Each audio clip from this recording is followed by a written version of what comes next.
School ஆரம்பிச்சதுலேருந்து மாடி பக்கமே வரதில்லைங்க பசங்க. ஸ்கூல் போகிறதுக்கே சரி, அந்த இன்னைக்கு ஒரு நாள் தான் லீவு. சரி மாடிக்கு வாங்க, கொஞ்ச நேரம் ரிலாக்ஸாக இருந்துட்டு வரலான்னு சொல்லிட்டு காஃபி போட்டு கிளம்பியாச்சு.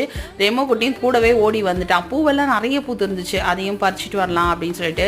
கொய்யா செடி ஏற்கனவே காமிச்சிருந்தேன், பூ விட்டுருந்தது சொல்லிட்டு. பார்த்தீங்களா, காய் விட்டுருக்கு, ஒரு 6-7 காய்க்கு விட்டுருக்கு.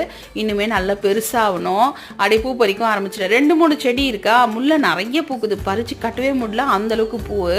பறிக்க ஒரு 3/4 மணி நேரம் ஆயிடுச்சு. அதுக்குள்ளே என்ன பண்ணுவேன்னா, கோழிக்கு சாப்பாடு போட்டுருவேன். தீவனத்தை கொட்டிட்டு வெளில விட்டோன்னு வச்சுக்கோங்க, கடகடன்னு ஓடி போய் சாப்பிட்ருவான்.